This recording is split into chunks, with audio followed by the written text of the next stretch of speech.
दोस्तों, ये कथा द्वापर युग में भगवान विष्णु के अवतार श्री कृष्ण और सुदामा की है। एक समय की बात है जब श्री कृष्ण और सुदामा ऋषि सांदीपनि के यहाँ शिक्षा प्राप्त करने की खातिर उनके आश्रम में रहते थे। दोनों के बीच काफी गहरी मित्रता थी। वहीं आश्रम के करीब एक गरीब महिला रहती थी जो दिन रात वासुदेव का नाम का जप करती थी और भिक्षा मांगकर अपना पेट पालती। एक बार उसे कई दिनों तक भिक्षा नहीं मिली। वो काफी भूखी थी। जब उसे भूखे रहे 5 दिन बीतने को चले तो किसी ने उसे भीख में चने दिए। उस चने को वो अपने सिरहाने रखकर सो गई, ये सोचकर कि सुबह यही चने वासुदेव को भूख लगाकर मैं खा लूंगी। लेकिन उसी रात को कुछ चोरों ने महिला की चने वाली पोटली सोने के जेवर समझकर चुरा लिए।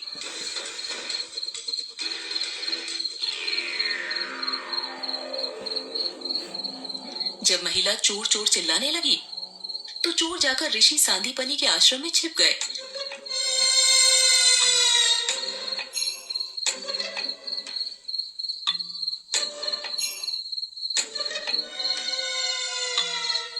और चने वहीं छोड़कर भाग गए।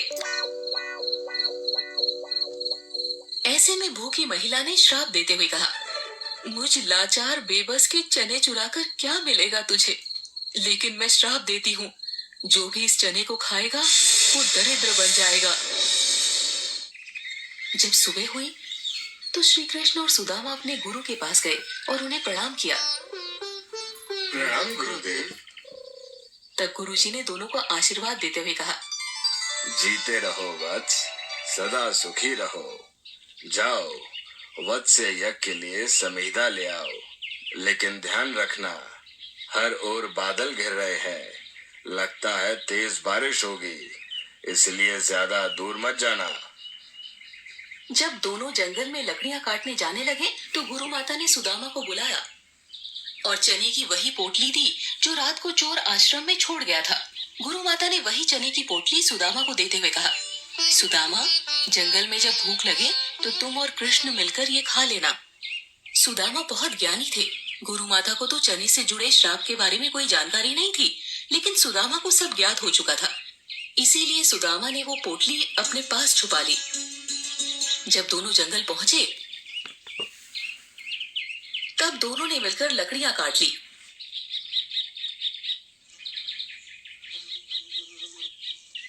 और जब वापस आश्रम लौटने लगे तो बारिश होने लगी।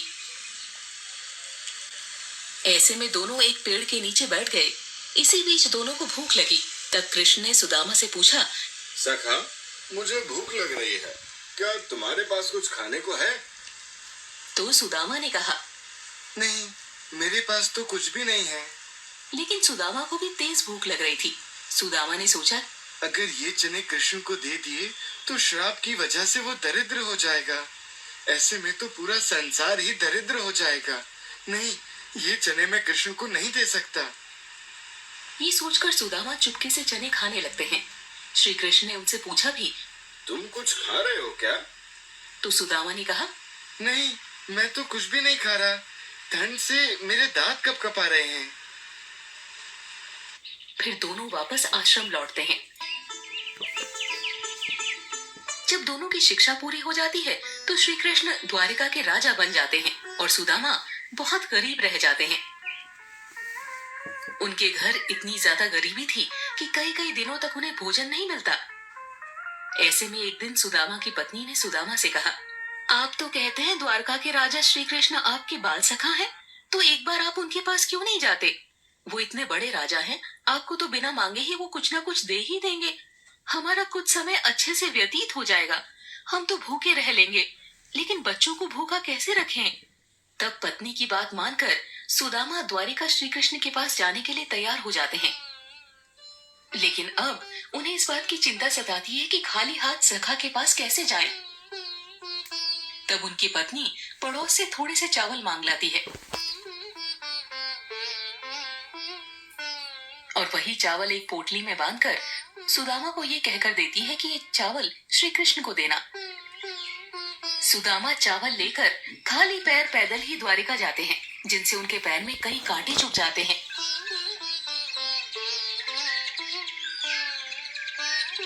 जैसे तैसे सुदामा द्वारका पहुंचते हैं और श्री कृष्ण के महल के पास पहुंचकर द्वारपाल से कहते हैं, द्वारपाल, मैं श्री कृष्ण का बाल सखा हूँ, क्या तुम मुझे उनसे मिलवाओगे? सुदामा की बात सुनकर वहां मौजूद सभी हंसने लगते हैं और कहते हैं, कहाँ द्वारिका के राजा श्री कृष्ण और कहाँ ये दरिद्र ब्राह्मण? जाओ जाओ जाओ, यहाँ से चले जाओ। इस तरह अपना मजाक बनता देख सुदामा वहां से वापस लौटने का मन बना लेते हैं कि तभी एक द्वारपाल पूछता है, आपका नाम क्या है? मेरा नाम सुदामा है। सुदामा को काफी अपमानित महसूस हो रहा था, इसीलिए वो वापस लौटने लगे। तभी दूसरा द्वारपाल श्री कृष्ण को जाकर बताता है,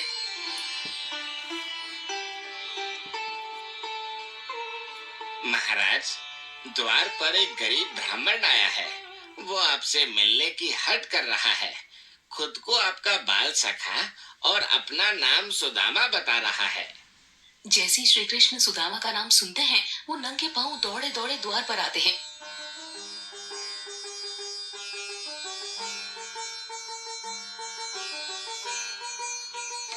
लेकिन वहां सुदामा नहीं दिखते।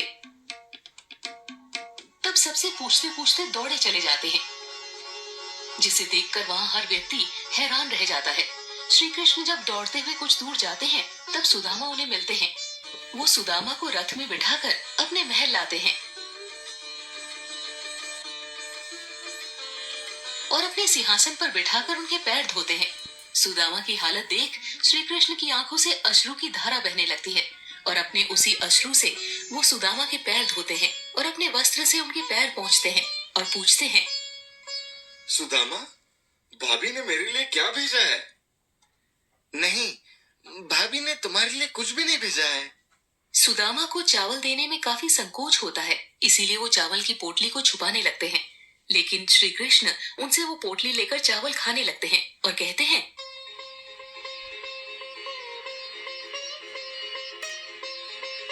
ये तो बहुत स्वादिष्ट है। आज तक मैंने इतने स्वादिष्ट चावल नहीं खाए।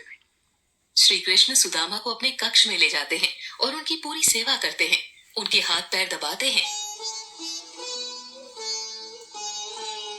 इस तरह कुछ दिन बीत जाने के बाद सुदामा श्री कृष्ण से आज्ञा लेते हुए कहते हैं, अब मुझे आज्ञा दो सखा, वहाँ तुम्हारी भाभी मेरा इंतजार कर रही होगी। श्री कृष्ण उन्हें जाने की आज्ञा दे देते हैं। थोड़ी दूर उन्हें छोड़ने भी जाते हैं। सुदामा रास्ते में जाते हुए सोचते हैं, कृष्णा ने तो मुझे कुछ भी नहीं दिया, जाकर पत्नी को क्या मुंह दिखाऊंगा। यही सोचते सोचते वो अपने नगर लौट जाते हैं और अपना घर ढूंढने लगते हैं। लेकिन उन्हें अपना घर नहीं मिलता है। वो देखते हैं कि जहाँ उनकी झोपड़ी थी, वहाँ एक महल खड़ा था। उन्हें अपनी आंखों पर विश्वास नहीं होता। उन्हें लगता है कि वो शायद रास्ता भटक गए हैं। तभी उस महल से उनकी पत्नी अच्छे कपड़ों और ढेर सारे जेवरात पहनी महारानी के समान निकलती है और कहती है, देखा स्वामी, मैंने आपसे कहा था ना कि श्री कृष्ण हमारे दुख दूर कर देंगे। उन्होंने हमारी दरिद्रता दूर कर दी। तब सुदामा को श्री कृष्ण की लीला समझ में आ जाती है और वो भी काफी खुश हो जाते हैं। दोस्तों, इस कहानी से हमें यही सीख मिलती है कि हमें अपने कर्मों का फल हर हाल में भोगना ही पड़ता है। भगवान भी कुछ नहीं कर सकते। जिस तरह सुदामा की किस्मत में गरीबी लिखी थी, तो उनके सखा कृष्ण के होते हुए भी उन्हें दरिद्रता का जीवन व्यतीत करना पड़ा था। उसी तरह हम आम इंसान को भी अपने कर्मों का फल मिलकर रहता है। इसीलिए हमें सदा अच्छे कर्म करना चाहिए।